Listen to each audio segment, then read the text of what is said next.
everybody, welcome to the Savage Lands. This is a pre-alpha access. It hasn't released on Steam yet. It's supposed to release in March. I managed to get my hands on the keys, so I thought I would do a starter guide for you. So when you get to the main screen, you could join a multiplayer game, but we're going to do single player for today. Go to the play game. Now typically you're going to need to create a new character, so I'm just going to call it that. And then you'll create a new game.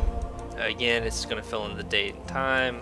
You just delete that, and we'll just call it Test 2. And you launch this game. The load time is really short. The file size is actually really small, so you should be able to get in pretty quickly, and downloading it shouldn't take that long either. As you see right there is the one dragon in the game. I have yet to find out a way to get him to attack me, but we'll do that in another video. Alright, so we spawned in. You're on the beach, as always in most survival games, and you start off with a couple things. You have a bag, so you have these 8 slots in your inventory, and you can use these to make bags and put them in there. And then they'll come down here in this list, which will be a scroll list. Lots of bags are bigger, everywhere from the 3 slot tattered bag all the way up to, I think they said there's 15 slot bags. Which, believe me, some of these recipes, you're going to need the biggest bags you can get your hands on. But starting out, you have these cloth shreds that are stacked the way they are. You can stack them up to 10, so stack it to 10. Down here at the bottom, you have 5 different sort of quick inventory slots. So first, you want to put your axe down here. I usually try to put one of the foods. The flint and the rest of the stuff, you don't need to really put down there. So, alright, so we spawned in. Let's look around. So what you'll have here on the ground is some random stuff, like here's a stick. Sometimes you'll find logs, stones. If you're lucky, you can find a weapon. Not usually at this spawn starting area, but you know, if you look around. Now, one thing I found at the start of this game is wherever you spawn on the beach, you're usually either to the left or to the right of a campfire that's on the beach. This is important. Fire is a huge survival asset in this game. It generates heat. It's one of the few things that do generate heat. Torches, fire pits, they don't generate any heat at all. So you need to be near one of these, especially when night hits. But see, it's even daytime, and my temperature's going down. So real quick, let's familiarize you with the UI. Up in the top left, you have 3 bars. The blue bar is your temperature. It's daylight, my temperature's still going down. So I need to get to a fire, which is what I'm about to do.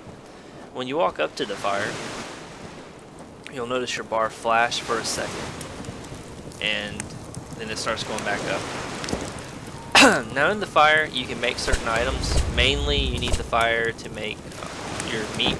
So if you get deer meat, wolf meat, you throw it on the fire and you can cook it.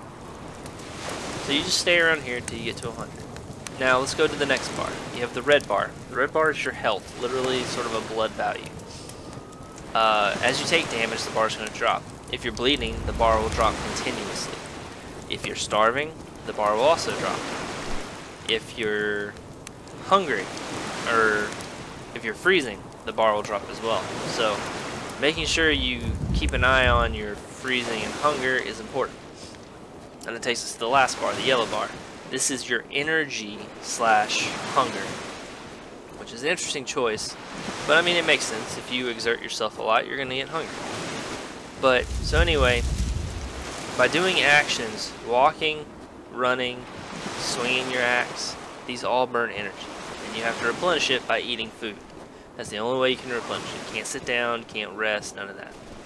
Now, there's 2 ways of movement. There's walking, which is what I'm doing now, and sprinting. Sprinting burns through your stamina really, really quickly.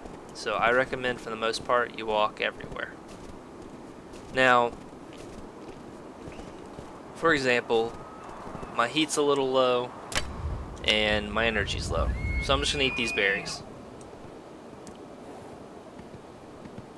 Oh, there's deer. Oh, well, I don't know what happened there, but anyway, so you see that my heat went up, my energy went up, and my blood stayed the same because I'm at 100. But if I wasn't at 100, it would go up as well. Now, deer aren't the brightest creatures in the world. You can sneak up on them pretty easy, and as you can see, I can get 2 hits. The crude axe, or the stone axe that you start with, does 3 hits to kill a deer. Now, I'm probably a little too much out in the open, so he's going to see me, but there you go. 3 hits, killed a deer. So the deer and the wolf both drop about the same thing. You get a piece of meat, you get leather hide for deer, wolf pelt for wolf, and an animal bone. The animal bone, I would probably say you don't necessarily need to pick up. I haven't really found much of a use for it. But the leather pelt, leather hide, wolf pelt, and the meat is all very important. Getting and maintaining a food supply on this game is very, very important. So anyway, you saw when I was at that campfire earlier, I started heading inland. Because inland, you should be able to see, there's the dragon. Oh shoot, there's the wolf. So the wolf, the best way I found to fight it is, it's going to try to bite you. And your best defense is try to turn away from its head, of course, obviously. But doing like a left-right circle really doesn't seem to make a difference. But there you go. Wolf meat, wolf pelt, and animal bone, which I'm going to dish this other animal bone. Alright, so I've taken some damage. So I'm going to eat one of these berries. And as you'll see, health and energy go up. Now if I eat some of these nuts, you actually get health, energy, and heat. So see, this is one of those things I'm going to have to go back and do where I figure out what does what. But I know nuts and I know pelts, or not pelts, meat will give you all 3. Now there's the Erie. So what this is a big tower the dragon will land on from time to time. I haven't found any way to get up it. But anyway, below it is a village. Burnt out village. Now you have to be careful because you have skeletons that'll spawn in here randomly. But it's kind of important to get to the village because there's loot here. And I think he might have spotted me.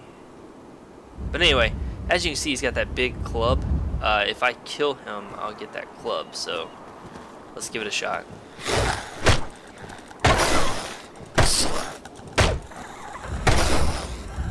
So I found the best way to do it is move towards where he's turning, and usually they'll shank their shots. As far as I can tell right now, the block's not really implemented, but it is an alpha, guys, so bear with them. Alright, here we go. Alright, so this should be a club for us, which is really good because the club is actually an excellent weapon. Much better than a stone hatchet. But there you go, guys. Like I said, you kill a skeleton, he's got a cool looking club, you get that club. If you kill him and he's got some armor, you might get some armor. Always check these animal cages, usually you can get lucky and find some stuff. But let's keep looking around. So one of the first things you want to do if you're going to set up at this town or anything like that is you want to build a fireplace up here, which takes a lot of resources, surprisingly. But the next thing you want to do too is build a lean-to. The lean-to, we're going to show you in a second, is a placeable item and it'll give you a new spawn point. So when you find a place you really like, that would be a good place to set up.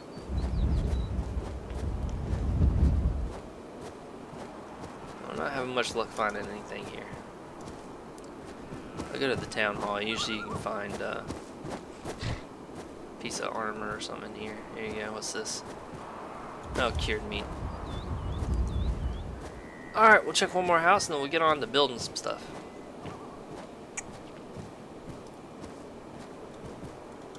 Don't have any room for that, but it's good to know it's there. Now, in the village, if you get a little ways away from it and you've emptied everything out, it does seem that things respawn. So keep that in mind. Even though that green apple is not something I really need right now, I could grab it, get it out, just for the sake of removing it. So let's move to crafting. You press K on the keyboard, and all the recipes you've learned will show up. So because I found some leather hide, I learned how to make sinew and bags and all that other great stuff. And then I learned how to make meat. So let's go on to the other crafting menu, which is J. you can make a campfire, which will give you this nice little reticle. And just like in forest, it's red if you can't place it, green if you can. So I'll place a campfire. And it tells you exactly what you need. So you can go try to find that and build it up. Now the other thing, like I said, you want to build is the lean-to.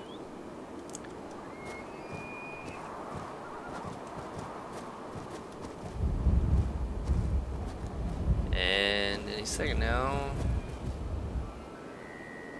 Huh. Doesn't like being placed here apparently.